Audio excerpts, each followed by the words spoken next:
The year Brandon Pierce went bankrupt, he secretly bought 2 extra plane tickets. He took his business partner's wife and daughter out of the country with him. Before turning off his phone, he made one last call to me. Mia's husband died because of me. I can't just abandon them. Give me 10 years. Wait for me to come back and marry you. 5 years later, Brandon returned, having rebuilt his empire, covered in glory. Meanwhile, to save a $2 bus fare, I walked for an hour with our daughter on my back. I only saw him helping the woman everyone called his wife into a car. My daughter, face flushed from the sun, asked me with hope in her eyes, "Mommy, aren't we going to say hi to Daddy?" I turned around and started walking back. Mommy made a mistake. That man isn't your daddy. I walked back the way we came, my body stiff, my daughter heavy on my back. My mind was filled with the image of Brandon protecting Mia and her daughter, looking so happy. It wasn't until I heard a small gulp from my back that I realized, after walking for over an hour, she must be thirsty. I found a nearby convenience store, bought a bottle of water, and sat down to rest on the curb outside an ice cream shop. A sleek, understated black luxury car pulled up. Through the lowered window, a little girl's whining voice drifted out. "Daddy, I want ice cream. Will you come buy it with me, please?" The man in the car was working, but hearing her, he chuckled indulgently. He tossed his laptop aside without hesitation and got out of the car with his wife and daughter. I looked up and locked eyes with Brandon. He stopped.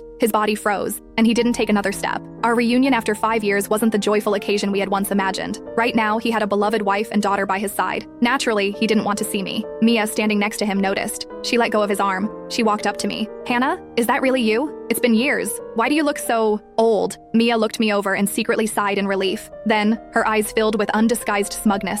I looked down as her pale, soft hands reached out. They grasped my rough, yellowed, sandpaper-like hands. For 5 years, she had been pampered by Brandon, looking 10 years younger than her age. Clearly, she hadn't suffered a day in her life, unlike me. To pay off the debts Brandon left behind, I worked day and night. My body and soul had aged prematurely. I pulled my hand back, picked up the half-empty water bottle my daughter had been drinking from, and ignored her. Brandon stared at me for a long time. Seeing I was about to leave, he stepped forward and grabbed my wrist. His eyes were dark. He was so close I could hear his teeth grinding. "Hannah, where are you taking my daughter? Even if you leave, my daughter stays." But before I could speak, the spoiled little girl beside him pushed me angrily. "Daddy only has one daughter. Get lost, you annoying people." Seeing me being bullied, Lily lunged forward. That little girl had been too protected by Brandon. Unlike Lily, who had been bullied by other kids since she was small, she didn't know how to fight. In a few minutes, her face was scratched up. Mia cried and hugged her daughter, looking up at Brandon with teary eyes. Before I could react, his slap landed on my Lily's face. Lily held back her tears. She didn't cry. Instead, she looked up and forced a smile at me. "Mommy, don't cry, it doesn't hurt." Tears streamed down my face. My heart shattered into a million pieces. The more she smiled, the more I hated myself. Hated my incompetence. Hated that my Lily had a father like Brandon. Brandon's hand froze in midair. His lips moved, looking a bit lost. "I didn't mean to." Mia's daughter's sobbing seemed to encourage him. "You've spoiled Lily rotten. Hitting her sister like that? Who knows what trouble she'll cause in the future?" But how could Brandon know? If my Lily wasn't tough, she would get beaten up.